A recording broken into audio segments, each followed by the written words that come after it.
The folder hit the table with a sound that made my stomach drop. Veronica Blake, my supervisor of 3 years, sat across from me with her hands folded. Stanley from HR was beside her, his expression carefully blank. The conference room suddenly felt smaller than it had ever been. "I didn't want it to come to this," Veronica said, her voice soft and measured.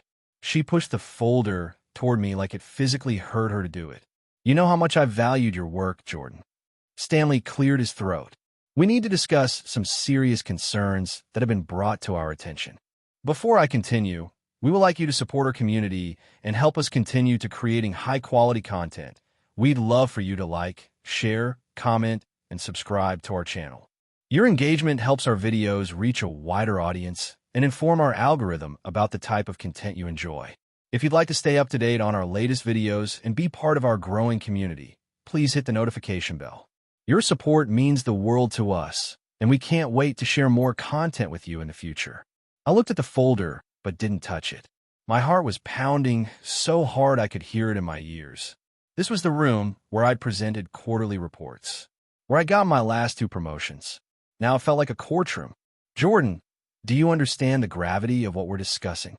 Stanley asked, looking at me over his glasses. I swallowed hard. "I don't know what we're discussing yet." Veronica's eyes flickered with something I couldn't name. "Open the folder, please." My hands shook as I reached for it. Whatever was inside, whatever this was about, I knew one thing with absolute certainty. My life was about to change. Inside the folder was a printed report. Official letterhead from Data Core Systems, my employer of 5 years. The words "Misconduct Investigation" were centered at the top in bold letters. I scanned the document, my eyes catching on phrases that didn't make sense. Unauthorized access, security breach, policy violation, and there, under subject of investigation, Jordan Hayes, employee ID 04729. "Your badge access is suspended effective immediately," Stanley said, sliding a second paper across the table. "This is standard procedure during an active investigation." I looked up at Veronica, waiting for her to say something, waiting for her to tell Stanley this was a mistake, that I would never violate security protocols. She trusted me with sensitive projects for years. She knew me, but she just nodded slowly, her face a mask of professional concern. "It's necessary," she said quietly. The room spun slightly. My badge was my identity here. Without it, I couldn't access my office, my computer, the building itself. I was being locked out of my own life. "There's video," Veronica added, almost as an afterthought. Those 2 words landed like a second blow. Video? Of what? Of me doing something I knew I hadn't done? The impossibility of it made my throat tight. Video of what? I managed to ask. Stanley closed his folder. "We'll get to that." Veronica leaned forward, her elbows on the table. "Conference room B, 3rd floor. Last Tuesday at 11:47 p.m. She said it like she'd memorized it, like she'd practiced. My mind raced backward through the week. Last Tuesday, I left work at 6:30, same as always. I'd gone home, made dinner, watched 2 episodes of a cooking show, and gone to bed by 10. I hadn't been anywhere near this building at 11:47 p.m. "I wasn't here Tuesday night," I said, hearing how small my voice sounded. "The access logs say otherwise," Stanley replied, tapping the report in front of him. Veronica's expression shifted into something that looked like disappointment. "We were shocked when we saw it, Jordan. You've always been so reliable." That word, "we." She'd already built a narrative, already gathered allies.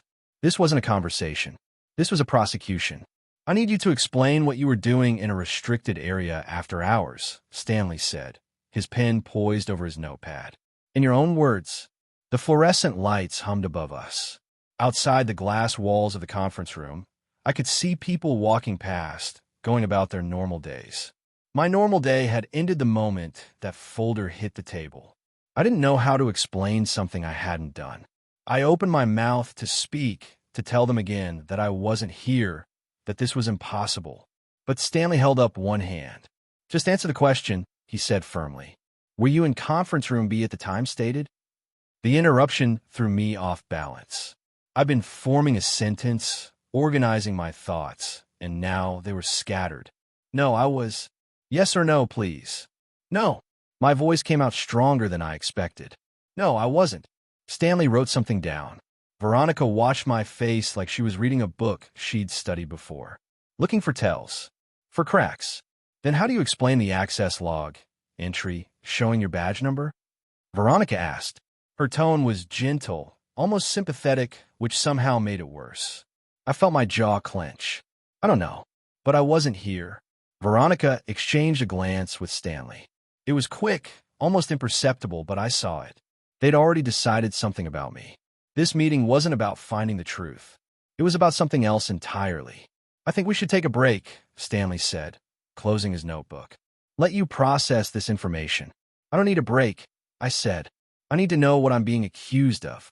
But they were already standing, already moving toward the door. And I was left sitting alone in that conference room, staring at a report that described events I hadn't lived. 2 weeks earlier, everything had been different. Normal. I'd stayed late helping Veronica prepare a presentation for the executive board. We'd ordered Chinese food and worked through the evening, fixing graphs and polishing slides. I don't know what I'd do without you, Jordan, she'd said, smiling at me over her laptop screen. Seriously, you make my job possible. I'd felt pride then. Warmth. The satisfaction of being valued. She'd even mentioned putting me forward for a senior analyst position that was opening up. You're ready for it, she'd told me. More than ready. Now, sitting in that conference room alone, those words felt like poison. Like something that had an expiration date I hadn't known about. Had she already been planning this? Had those compliments been a setup? I thought about how genuinely she'd seemed to mean it.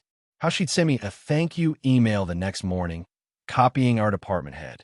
Couldn't have done it without her dedication and expertise. The whiplash of it made my head hurt. How do you go from that to this in 2 weeks? What changes in 14 days that turns trust into accusations? I stared at the closed conference room door, trying to understand when the shift had happened. When I'd gone from indispensable to expendable.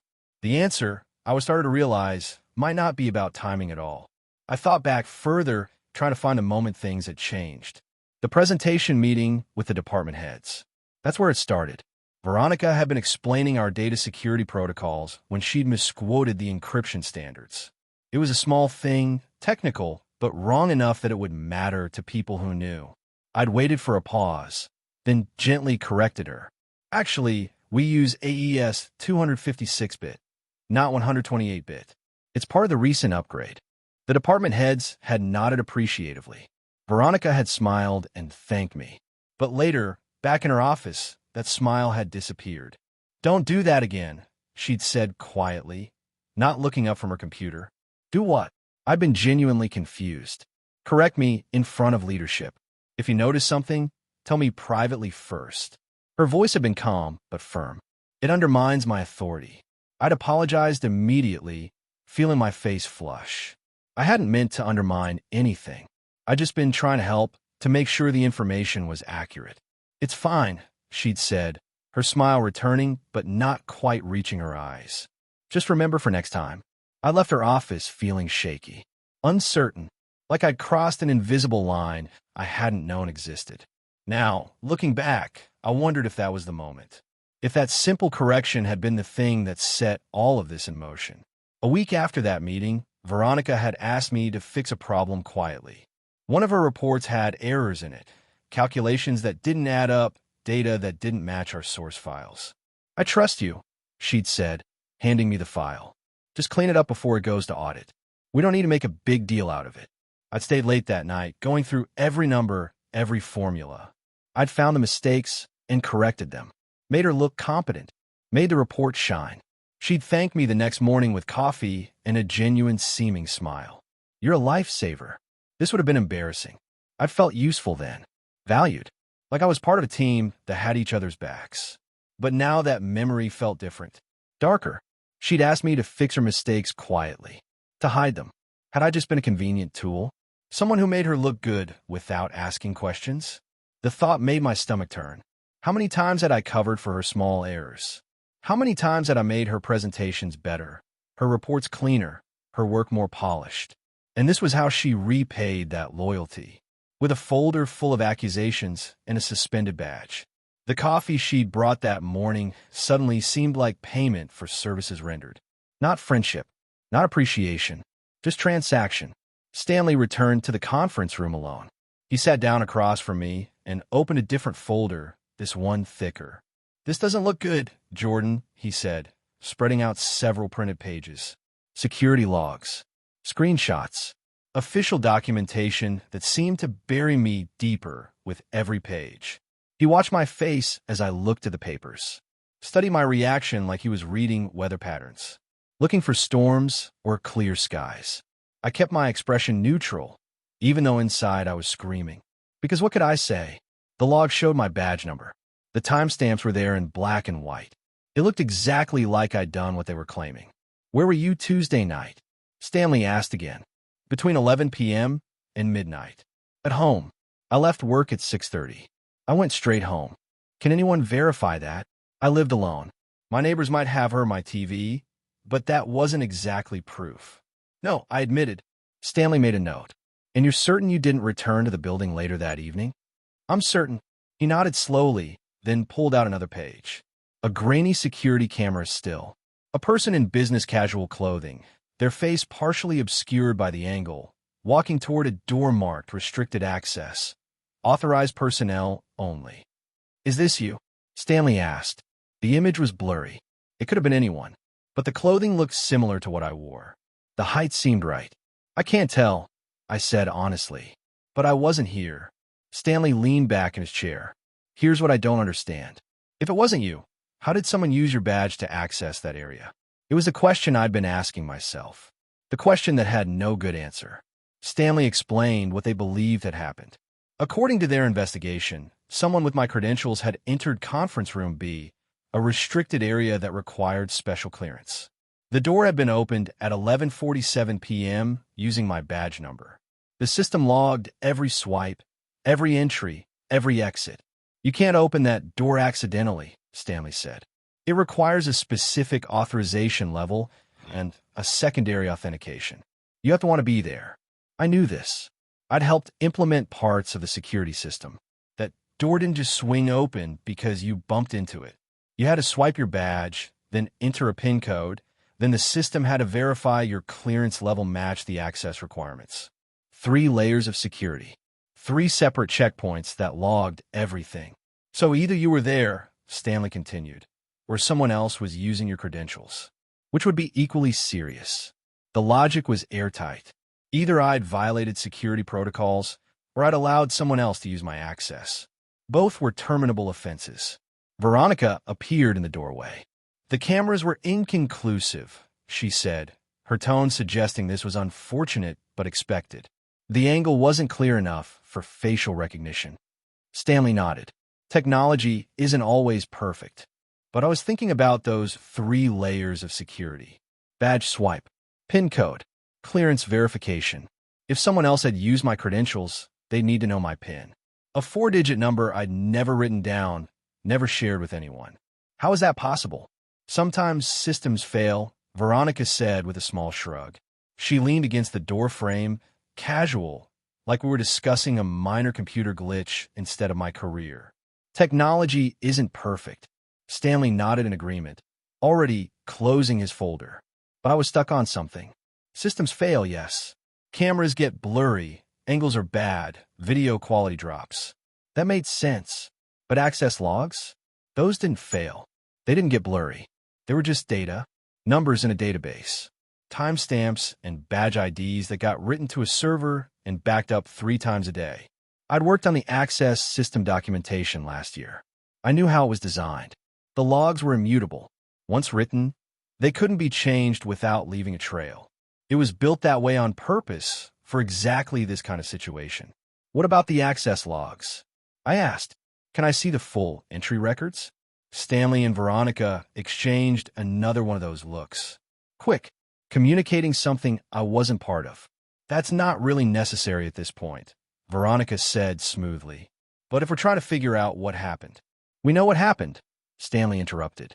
"The logs are clear. Your badge was used to access a restricted area without authorization." Veronica pushed off from the doorframe. We need to move forward with the investigation, not get bogged down in technical details. She'd forgotten something, though. Or maybe she'd never known it in the first place. I wasn't someone who forgot technical details. I lived in them. Stanley handed me another piece of paper. This one was instructions, printed on company letterhead. Effective immediately, you are not to contact any co-workers regarding this matter. He read from a script he clearly knew by heart. This is for everyone's comfort during the investigation process. Everyone's comfort. The phrase was so carefully neutral it was almost funny. As if my co-workers needed protection from me. As if I might somehow contaminate them with my presence. You'll receive emails from me only, Stanley continued. Do not reply all or forward them to anyone else. Do not discuss this situation with anyone in the office. Do not attempt to gather information about the investigation. I was being isolated, cut off, turned into a ghost before I was even officially gone. You can work from home for the remainder of the week, Veronica added, her voice gentle again. Sympathetic. We think it's best to avoid any awkwardness. Awkwardness. As if this was a social faux pas instead of character assassination. I nodded because I didn't know what else to do. My throat was tight with words I couldn't say, questions I wasn't allowed to ask. That evening, I checked my work email from home. My inbox, usually full of ongoing project threads and team updates, was silent, eerily quiet. People had already been told something, already been warned to stay away. I was radioactive before the investigation had even really started. The next day, I logged into our internal messaging system, just to see if anyone would talk to me, to see if I still existed in the eyes of my co-workers. People I'd worked with for years looked through me like I was invisible. My messages went unread, or if they were read, they went unanswered. The little status indicators showed people online, active, but they might as well have been on another planet. I saw Angela from accounting in the hallway outside my apartment building. She lived 2 floors down. We'd carpooled sometimes, grabbed coffee on Friday afternoons.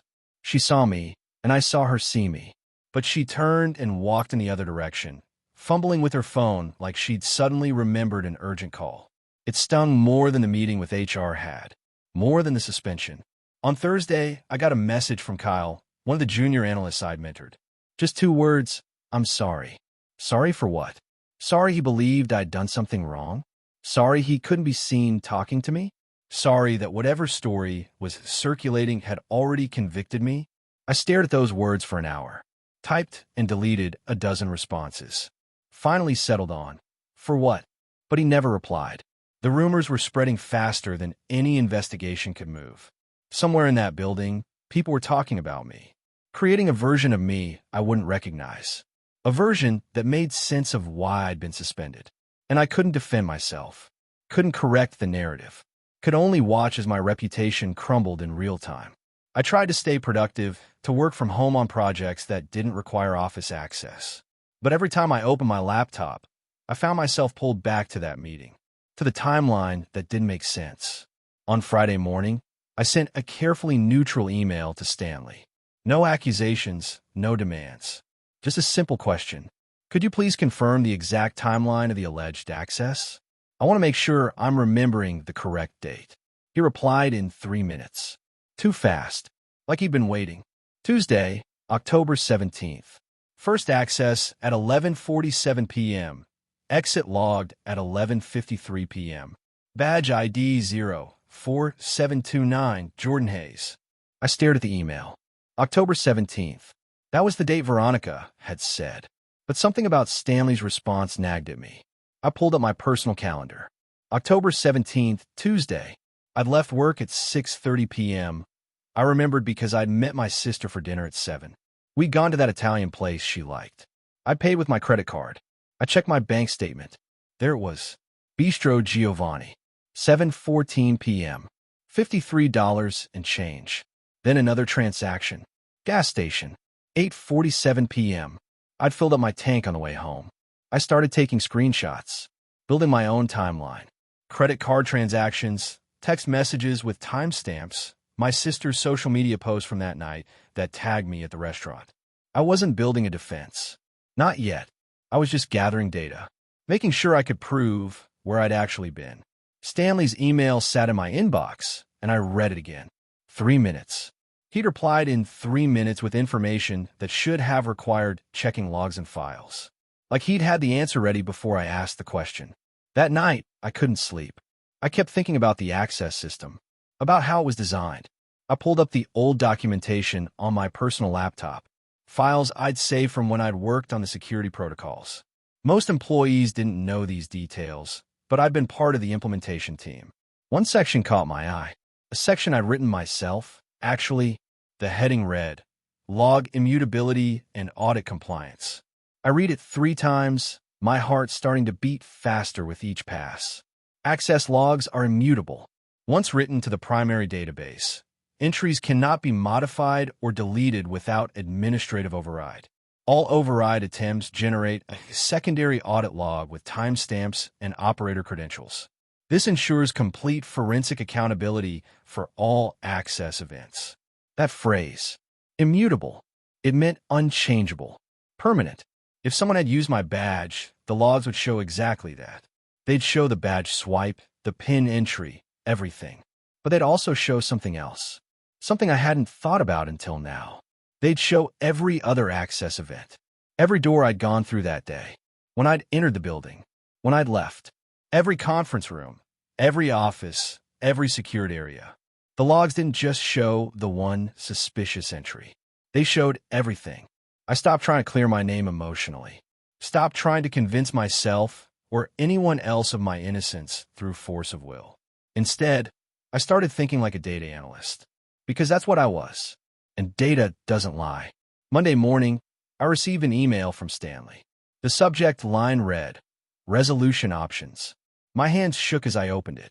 Jordan, after careful consideration, we'd like to present you with an alternative path forward. Resigning from your position at Data Core Systems can protect your future career prospects. A misconduct termination becomes part of your permanent record and must be disclosed to future employers. A voluntary resignation allows you to move forward cleanly. There it was, the offer disguised as advice, the threat wrapped in concern. We understand this is difficult, the email continued, but we want what's best for you.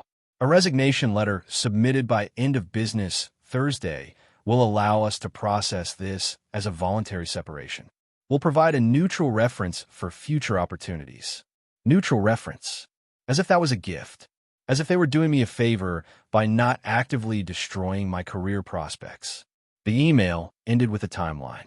Please let us know your decision within 72 hours. 72 hours to decide whether to quit or fight. 3 days to choose between running away with some dignity intact or staying to face an investigation that seemed designed to bury me. I read the email 5 times, looking for anything that sounded like actual care, like someone genuinely wanted to help me. But all I found were corporate euphemisms for, leave quietly, or we'll make this worse. I didn't reply. Not yet. Instead, I opened a new document and started typing something I thought I'd never write. My resignation letter. That evening, my phone rang.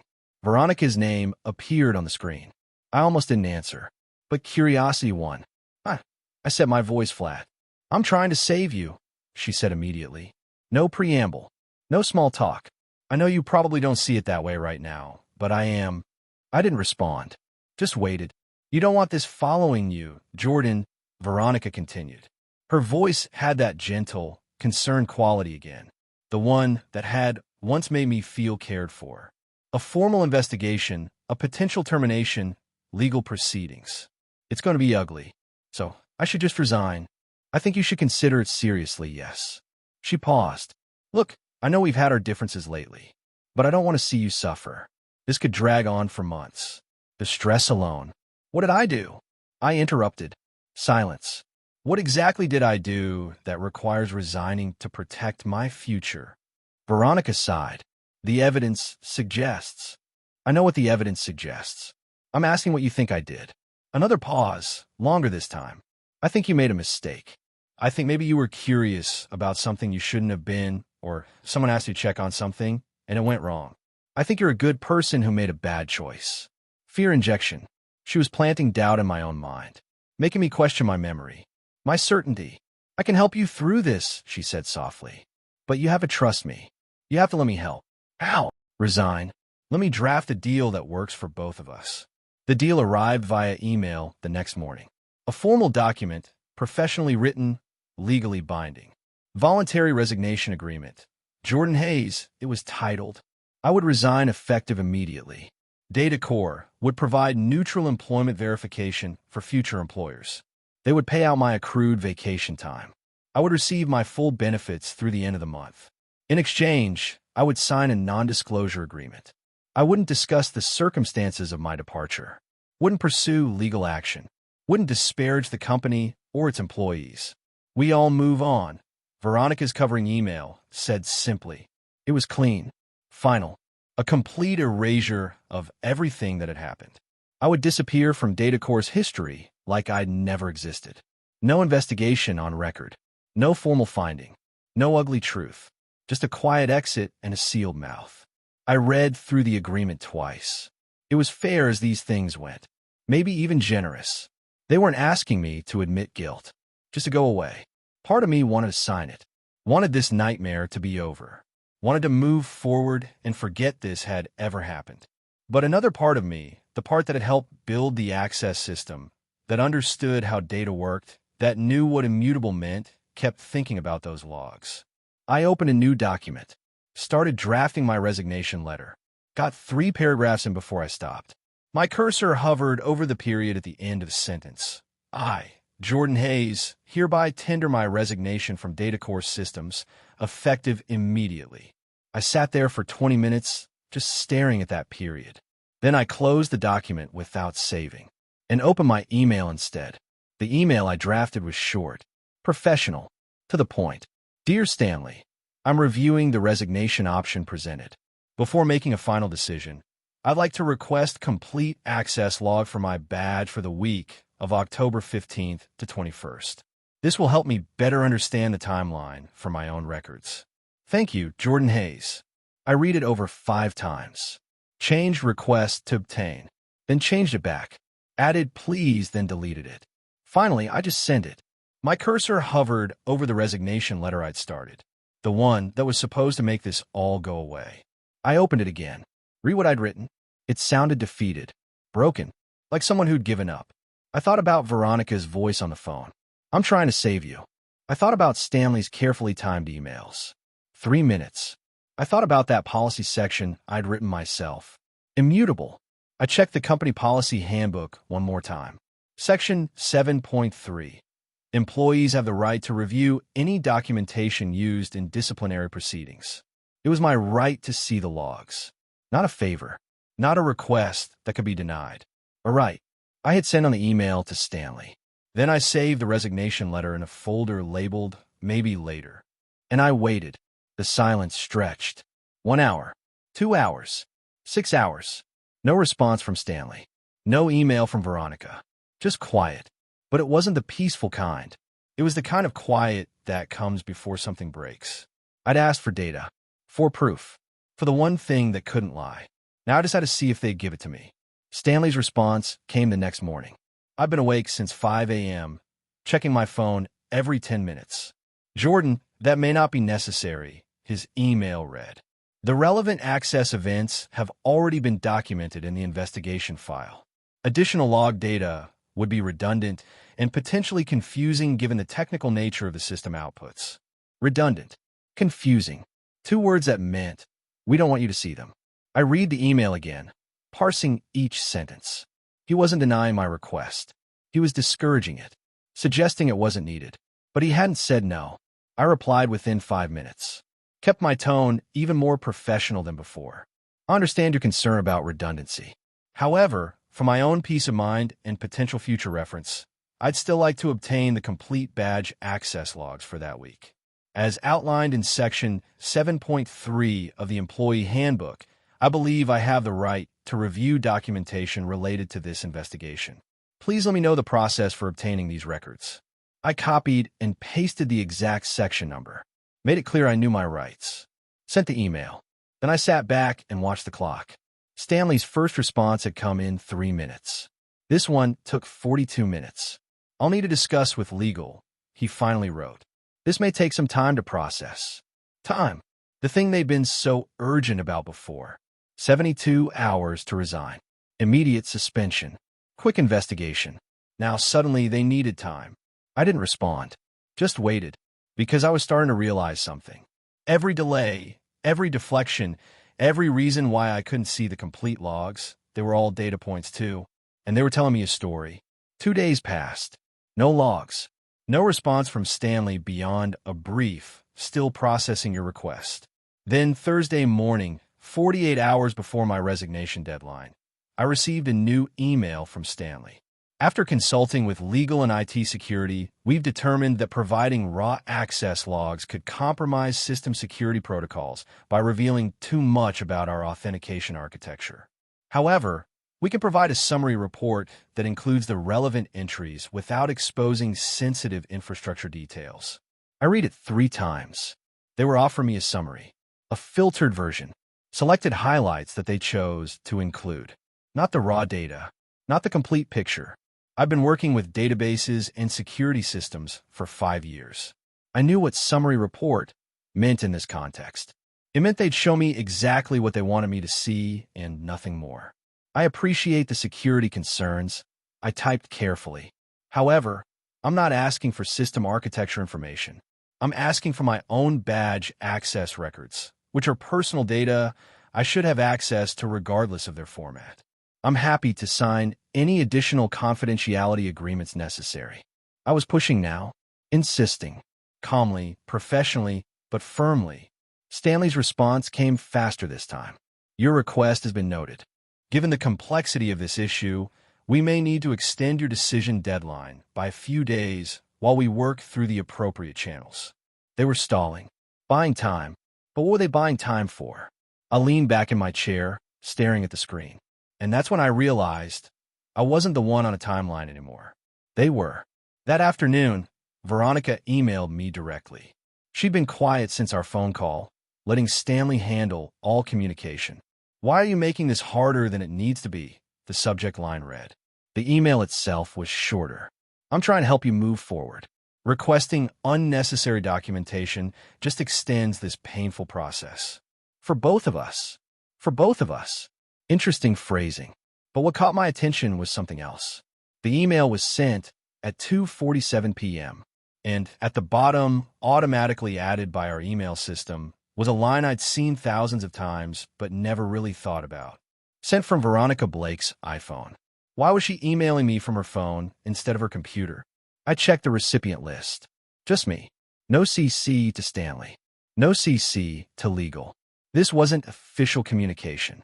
This was personal. I opened the email properties, looking at the full headers.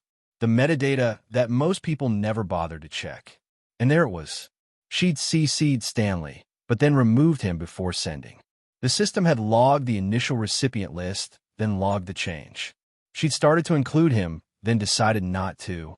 This was just between us. A conversation she didn't want HR to see. I thought about how to respond. Thought about staying quiet. Thought about engaging. Instead, I forwarded her email to Stanley with a simple note. I wanted to ensure all investigation-related communication is properly documented.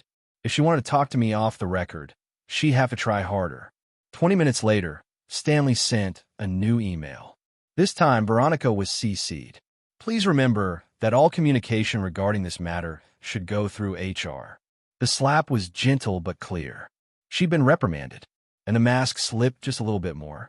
Friday afternoon, I received a calendar invitation from Stanley. Final decision meeting, Monday, 2 p.m. The description was minimal. Discussion of resignation agreement and investigation conclusions. Final decision. The words felt heavy. I hadn't signed anything. Hadn't agreed to resign. But they were scheduling a final meeting anyway. I checked my email. The access logs I'd requested still hadn't arrived. No summary report. No raw data. Nothing. Just a calendar invitation to a meeting where they'd presumably present me with an ultimatum. Resign or be terminated. I clicked accept on the invitation. Then I sent one more email to Stanley. I assume the complete access logs will be available for review during Monday's meeting. His response was carefully worded. We'll have all relevant documentation available for discussion. Relevant documentation. Not complete logs. Not the data I'd specifically requested. But it was Friday afternoon. The weekend stretched ahead. The meeting was Monday. They'd bought themselves 3 more days. I thought about those 72 hours they'd originally given me to decide. Now I was giving them 72 hours to produce data that should have taken 10 minutes to export. The asymmetry was telling. I spent that weekend building my own timeline. Not just for Tuesday, October 17th, but for the entire week. Every credit card transaction, every text message timestamp, every piece of digital footprint that proved where I'd been. Not because I thought I'd need it, but because data was the only thing I trusted anymore. Monday morning, I woke up with my stomach in knots. The meeting was at 2 p.m. I had 6 hours to prepare. I dressed carefully, professional but not formal. I wanted to look like someone who hadn't given up, someone who still belonged. At 1:45, I logged into the building's visitor system to register for a temporary badge since mine was still suspended. The security guard I'd seen every day for 5 years checked my ID like I was a stranger. "Conference room," he said, handing me a visitor sticker. "Second floor. Different room than before. Larger. More official." I arrived at 1:58. Waited outside the door. Through the glass, I could see Stanley setting up a laptop and a projector. Veronica was already seated, her back to the door. At exactly 2 p.m., Stanley opened the door. "Come in, Jordan," he said. The conference table was covered with folders. More than before. A printed presentation sat in front of where I was supposed to sit. I took my seat. Veronica still hadn't looked at me. "Thank you for coming," Stanley began. "We wanted to review the investigation findings and discuss next steps." He opened the first folder. I saw my badge photo clipped to the inside cover. "Before we begin," I said, my voice steady despite my racing heart, "did you bring the access logs I requested?" Stanley paused, glanced at Veronica, back to me. "We have a comprehensive report," he said, "but not the complete logs. The report includes all relevant. I'd like to see the complete logs." Silence settled over the room like snow. Then Veronica spoke for the first time. "Why do you need them?" I looked at her directly.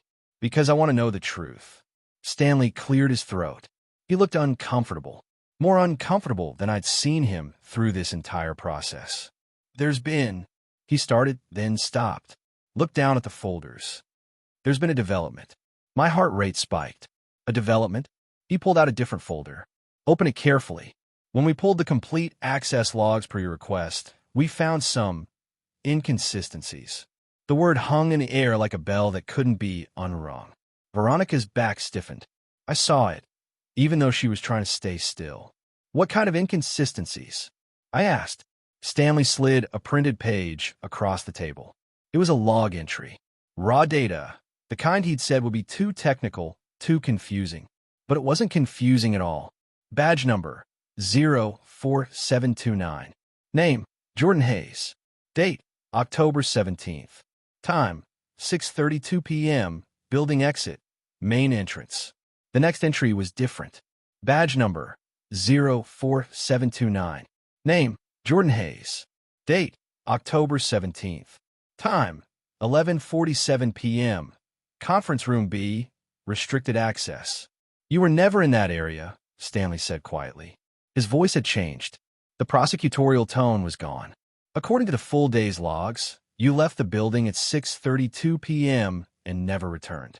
I stared at the page, at the proof of what I'd been saying all along. "Then who?" I started. Stanley pulled out another page. This one made Veronica shift in her seat. "Someone else accessed that area," he said. At 11:51 p.m. For minutes after the first entry, he slid the second page toward me. Badge number, 03847. The name next to it made my breath catch. Veronica Blake. The silence in the room was deafening. I looked at the page, then at Veronica. She was staring straight ahead, her jaw tight. "There must be some mistake," she said, her voice controlled but strained. "I would never access a restricted area without proper authorization." Stanley pulled out another page.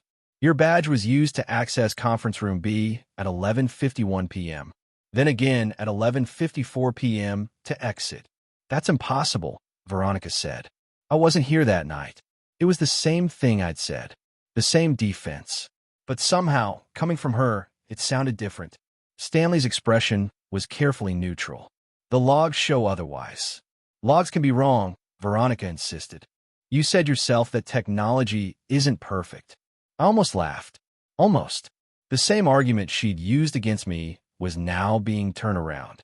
Actually, Stanley said slowly, the logs are quite accurate. They show your badge accessed the security footage viewing system at 9:23 a.m. the following morning. That detail hit like a bomb. She'd reviewed the footage. The next morning, before anyone else knew there was a problem, I was checking routine surveillance. Veronica said quickly, "It's part of my job as a supervisor. The system logs show you specifically accessed footage from conference room B, from the night before." Stanley's voice was flat now. Professional. Why would you be reviewing footage from a restricted area at 9:23 a.m. on Wednesday morning, before any incident had been reported? Veronica's hands clenched on the table. There had been concerns about security. I was conducting a random audit. Was this audit documented anywhere? Not formally. Stanley made a note. Veronica's story was unraveling in real time, thread by thread. And I sat there, watching it happen, unable to quite process what I was seeing. "Let me get this straight," Veronica said, her voice rising slightly. "You're suggesting I accessed a restricted area, then reviewed the footage of myself doing it, then somehow blamed her?" She gestured at me without looking at me. "I'm not suggesting anything," Stanley replied. "I'm reading the access logs." "This is a misunderstanding," Veronica insisted. "The system must have glitched. My badge must have been compromised. Someone else could have." "Your PIN was used," Stanley interrupted. "The 4-digit code that only you know. It was entered correctly on the first try." Veronica went quiet. Stanley pulled out yet another page. "I've asked IT to pull the full audit trail. Every access, every authentication, every system interaction. It's being reviewed by our security team as we speak." "This is ridiculous," Veronica said, but her voice had lost its strength. "You're taking her word over mine based on some technical logs that could mean anything." "I'm not taking anyone's word," Stanley said calmly. "I'm following the data." He turned to me. "Jordan, I apologize for the distress this investigation has caused you. It appears there was a significant error in our initial assessment." An error. Such a small word for what had happened. Veronica stood up abruptly. "I need to speak with legal. This is inappropriate. I'm being ambushed." Stanley remained seated. "You're welcome to contact legal. In fact, I'd recommend it. We'll need to schedule a formal interview regarding your access to restricted areas and your review of security footage without documented cause." Veronica's face had gone pale. She looked at me for the first time since I'd entered the room. I kept my expression neutral, calm, the same way she'd looked at me when she'd pushed that folder across the table. Stanley pulled up something on his laptop. "There's one more thing," he said, turning the screen toward Veronica. "The footage viewing log shows you watched the conference room B surveillance for 6 minutes and 42 seconds. Then you accessed the clip export function."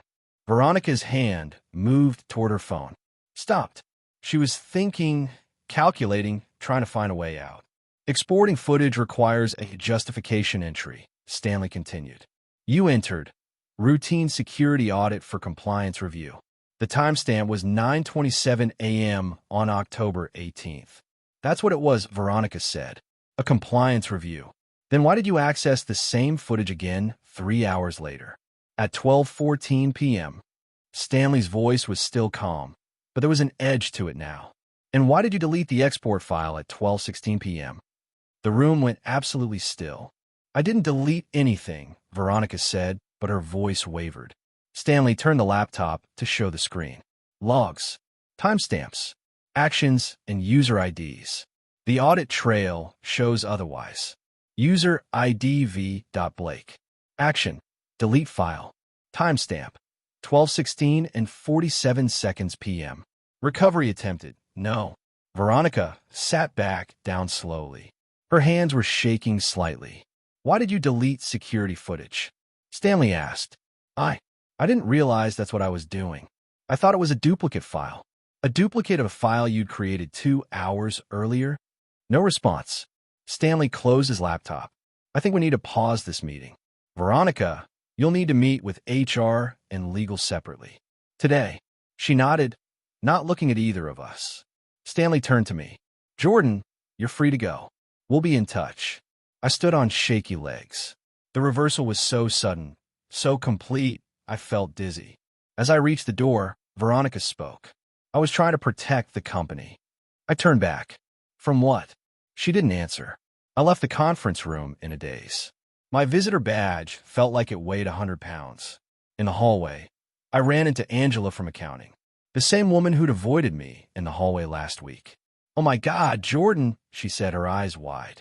Is it true? Is what true? About Veronica. People are saying... She lowered her voice. They're saying she falsified an investigation report. The rumor mill worked fast. Faster than any official communication. I don't know what's true, I said honestly. But I know what the logs say. Angela touched my arm. I'm sorry. For avoiding you. I didn't know what to think. I nodded. Didn't quite trust my voice to respond. I made it to my car before the shaking started. Sat in the parking lot for 20 minutes, trying to process what had just happened. The meeting I'd walked into expecting to be my last had turned into Veronica's interrogation instead. The logs had told a story. Not the one she'd written in her report. The real one. And in trying to control the narrative, in trying to delete and hide and reshape the truth, she'd left a trail of evidence that was even more damning than the original access violation. My phone buzzed. An email from Stanley. Jordan, pending further review of the investigation irregularities, your badge access has been reinstated effective immediately. Please contact HR to schedule your return to work. Return to work. As if everything was normal now. As if the last week hadn't happened.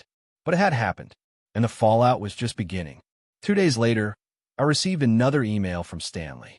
Subject, Investigation Status Update. Following a comprehensive review of the access logs, security footage, and audit trails, we have determined that the initial misconduct report was based on incomplete information and procedural errors. Veronica Blake has been placed on administrative leave pending a formal inquiry into the handling of this matter. Administrative leave. The same thing they'd threatened me with, only worse because it was real. The email continued. We recognize that this situation caused significant personal and professional distress. We take these matters seriously and are reviewing our investigation protocols to prevent similar issues in the future. Corporate language. Careful and measured. But between the lines, I could read the truth. They'd messed up badly, and they knew it. Please contact me at your earliest convenience to discuss your return to work and any concerns you may have. I read the email 3 times. Then I called Stanley. I want the truth, I said when he answered. What actually happened? There was a pause. I can't discuss the details of an ongoing investigation. Not about Veronica. About me. What was the initial report based on? Another pause, longer this time. The access log entry showing your badge at conference room B at 11:47 p.m. was flagged by an automated security alert. Veronica filed the formal misconduct report the following morning. She filed it. Yes, as your supervisor, she's required to report potential security violations. But she'd reviewed the footage first, at 9:23 a.m., before filing the report. She'd known something, seen something, and then she'd deleted it. What was in conference room B? I asked. I can't. What was in that room that made her file a report against me instead of explaining what she was doing there? Silence. Then, sensitive personnel files, including salary information and performance reviews. Everything clicked into place. Veronica had been removed quietly. No announcement, no email, just an empty office and a name removed from the company directory. People whispered about it, speculated. The story grew with each retelling, becoming more dramatic and scandalous. But I knew the truth. She'd accessed files she shouldn't have, had gotten caught by the automated security system. And instead of admitting it, she'd tried to pin it on me. The deletion of the footage was probably her trying to erase evidence of herself in that room. But in doing so, she'd created an even bigger problem. You can't delete audit logs. You can only add to them. Every action leaves a trace. My phone lit up with a text from Kyle, the junior analyst who'd apologized to me last week. Jordan, everyone's talking about what happened. Are you okay? I stared at the message. Was I okay? I've been accused of something I didn't do. Suspended. Isolated. Pressured to resign. My reputation had been shredded in whispers and rumors. And now suddenly I was the victim. The wrong party. The person everyone felt sorry for. I'm okay. I typed back. Just processing. But the truth was more complicated. I wasn't okay. I was angry. Hurt. Betrayed by someone I trusted. But I was also vindicated. Proven right. Shown to be exactly what I'd always been.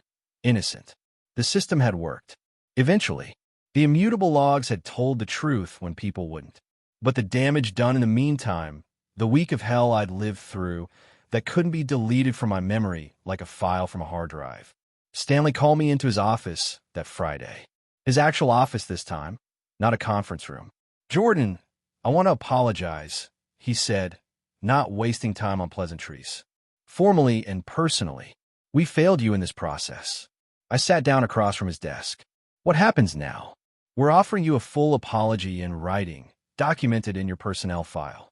We're also offering compensation for the distress caused, including full back pay for the time you were suspended and he paused, additional consideration for the reputational harm. Additional consideration. Money, he meant. Enough money that I wouldn't sue them. We're also prepared to offer you a different role, if you'd prefer. Something that doesn't require working in the same department where this occurred. What about Veronica? I asked. Stanley's expression tightened. That's confidential. But she is no longer employed by Data Corps. Not employed. So not just suspended. Gone. What did she actually do? I asked. In that room, Stanley hesitated. I can tell you this much. She accessed personnel files she wasn't authorized to see. The investigation is trying to determine why, and whether she shared that information with anyone else. Industrial espionage. Or maybe just curiosity. Either way, a violation serious enough to end her career here. I need time to think, I said. Stanley nodded. Take all the time you need. Your position is secure. Your reputation is secure. We want to make this right. As I left his office, I realized something. He'd said we want to make this right. But he hadn't said, I'm sorry for not believing you. The apology was corporate, official, but not personal. Because at the end of the day, he'd been ready to accept Veronica's story. Ready to push me out. Ready to let me resign quietly. Only the data had saved me. Not trust. Not belief. Just numbers that couldn't lie. The offer letter arrived on Monday. A new position, Senior Data Security Analyst. A title that sounded important. A salary that was genuinely good. 15% more than I'd been making. The role would be in a different department, reporting to a different supervisor. No connection to Veronica's old team. The letter was carefully worded. Professional. Generous, even. But I kept thinking about what I'd said in that conference room when Stanley had asked what I wanted. Accuracy, I'd told him. Because that's what I'd wanted all along. Not revenge. Not to see Veronica punished. Just the truth. Accurate information. Clear data. The system had provided that. Eventually. Now, they wanted to know what resolution I wanted. What would make this right? I opened my laptop and started typing.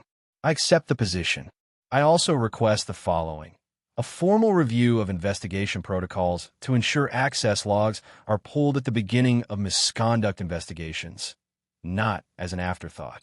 Documentation requirements for any supervisor filing a report against a direct report, including mandatory third-party review, and a company-wide training on immutable data systems and why they matter. I wasn't asking for money.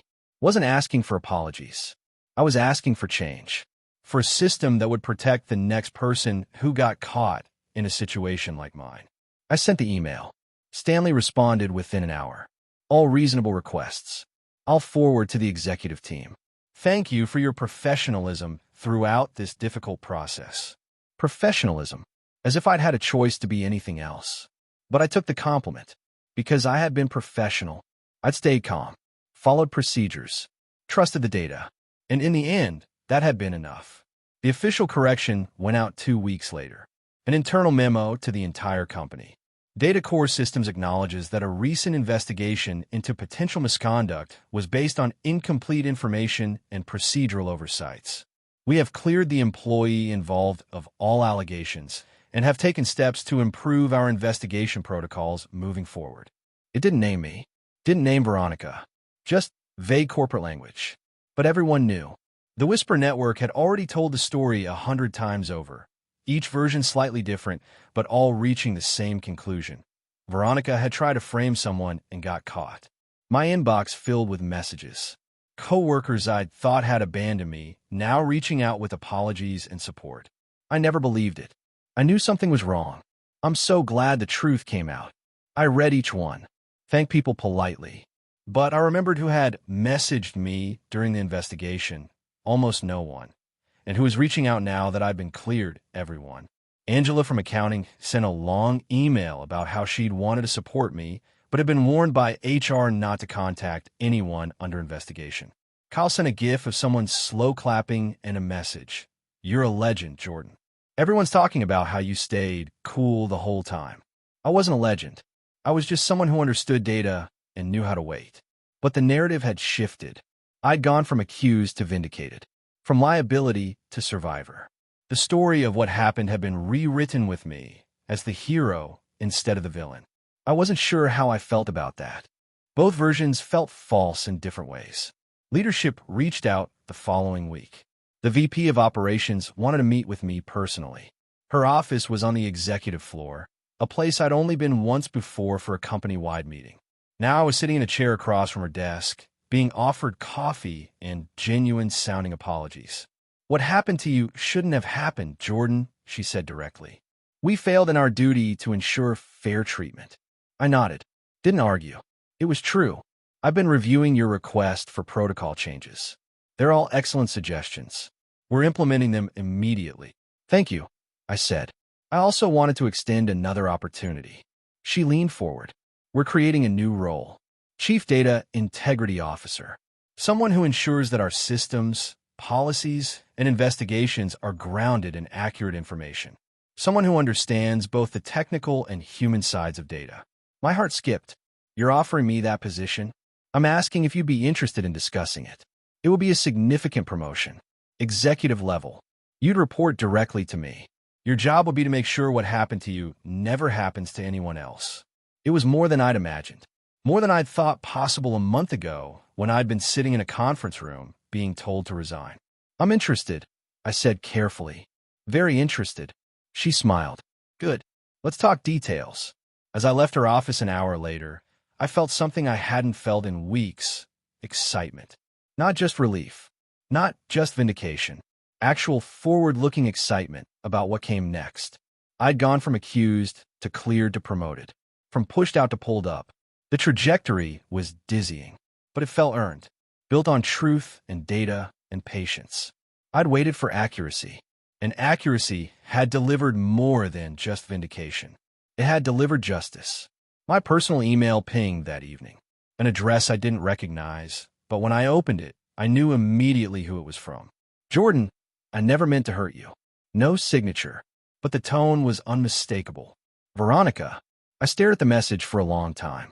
For years of working together. For years of mentorship and collaboration. For years that had ended with her trying to destroy my career to protect herself. I never meant to hurt you.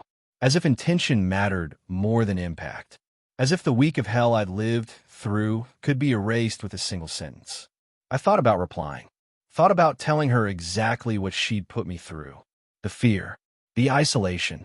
The moments I'd almost signed that resignation letter and walked away from everything. But in the end, I didn't type anything. Because what could I say that would matter? What word would change what had happened? She'd made her choices. Had lied. Deleted evidence, filed false reports, all to cover up her own violation. And she'd lost. Not because I'd fought back particularly hard, but because the data didn't lie. I moved her email to a folder labeled Archive. Not deleted, just saved for potential future reference. Then I closed my laptop. I didn't need to respond. Didn't need to give her closure or forgiveness or even acknowledgement. I'd already moved on to a better position, a better title, a better future. She could have that message back. Unread. Unanswered. Because I didn't owe her anything anymore. Not even my attention. The hallways changed after Veronica left. The whole energy of the department shifted. People who'd worked under her seemed lighter, more willing to speak up in meetings, more relaxed. I heard through the rumor mill that her entire leadership team had been reassigned. Not fired, but moved to different departments. A quiet dismantling of the structure she'd built. One of her former direct reports, a woman named Jasmine, approached me in the cafeteria. "I wanted to thank you," she said quietly. "For what?" "For not backing down. For making them look at the real data." She paused. She did this kind of thing before. Not as severe, but she'd shift blame, rewrite stories. Those of us who worked closely with her knew, but we didn't have proof. You had proof. I hadn't known that. Hadn't realized this was a pattern. Why didn't anyone say anything? Jasmine looked uncomfortable. Who would we tell? She was the supervisor. She controlled our reviews, our promotions.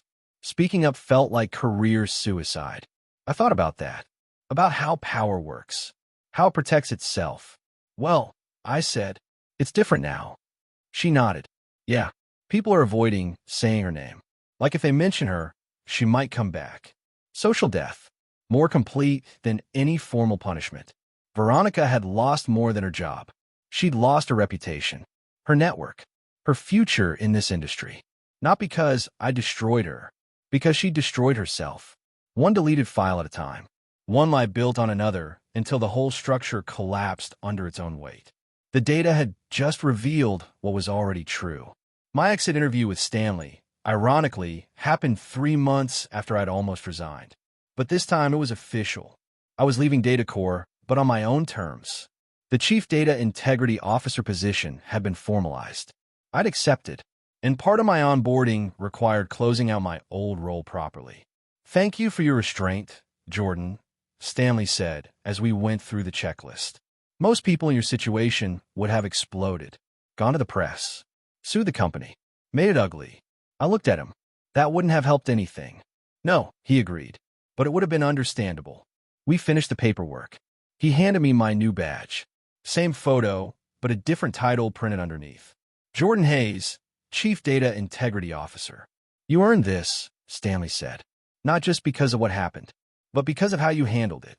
I wanted to tell him that I shouldn't have had to handle it at all, that the investigation should have been done right the first time, that believing data over assumptions should be standard procedure, not a lesson learned through failure. But I didn't say any of that, because he knew, the whole company knew. They'd learned an expensive lesson about trust and verification, about immutable logs and why they existed. I'd been the test case, the cautionary tale, and now I'd be the person who made sure it didn't happen again. "Thank you," I said, pocketing the badge. As I walked out his office for the last time, I felt lighter. Not because I was leaving something behind, because I was walking into something new.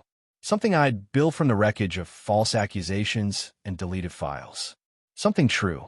I returned my old badge to security that afternoon. The same guard who'd given me a visitor pass was there. "Congratulations on the promotion," he said, smiling genuinely this time. "Thank you." "You know," he said as he processed the return, "I've worked here 8 years. I've seen a lot of people come and go. You handled this whole thing better than anyone I've ever seen. I just waited for the truth." He nodded. "That's what made it powerful. You didn't fight. You didn't make demands. You just waited. Let the system work." I thought about that. About all the moments I'd wanted to scream, to rage, to force people to see what I already knew. But I hadn't. I just kept asking for data, for logs, for proof. And eventually, proof had arrived. "The system almost didn't work," I said honestly. "If I hadn't pushed for those logs." "But you did," he interrupted gently. "You knew what mattered, and you didn't let them distract you from it." I took my new badge, my new identity, and walked out of the security office. The building looked different now.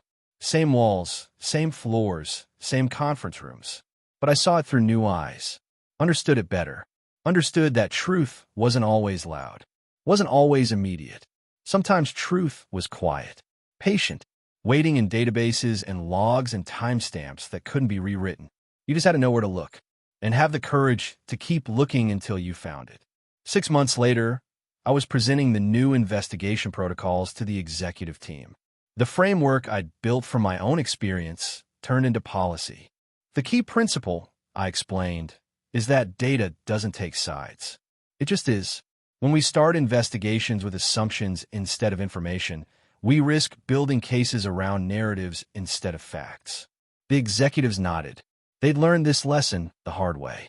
Every misconduct investigation now requires pulling complete access logs within the first 24 hours. Not summaries, not selected highlights. Complete data.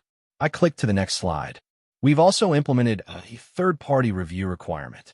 No supervisor can file a report against their direct report without an independent HR review of the evidence first.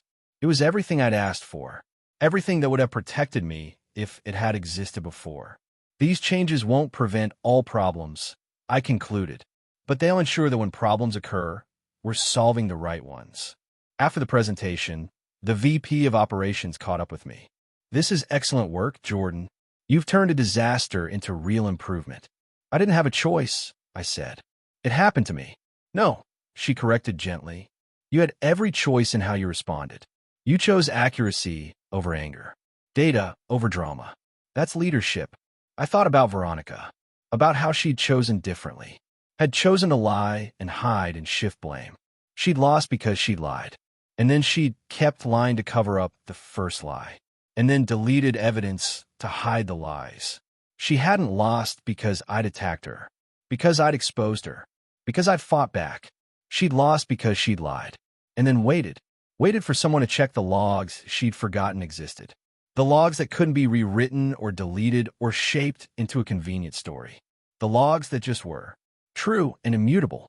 And in the end, truth had been enough. Looking back, I realized something important.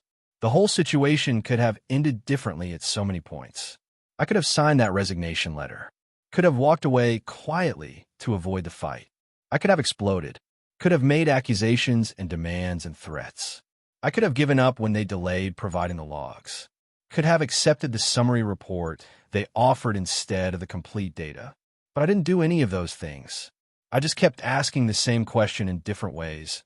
What does the data actually say? Not what do you think happened. Not what makes sense based on assumptions. Not what fits the story you want to tell. What does the data say? And when they finally had to answer that question honestly, the truth came out.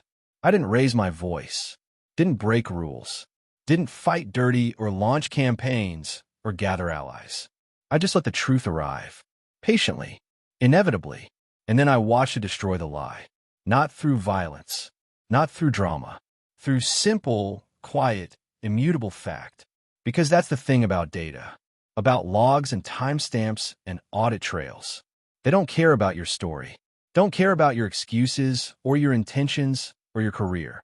They just are true, permanent, unchangeable. And if you wait long enough, if you're patient enough, if you trust the process enough, truth always finds a way to surface. Not because the universe is just, but because lies require energy to maintain. Eventually, people get tired, get sloppy, forget to cover their tracks. And that's when the data speaks. Quiet, steady, final. That's when justice arrives.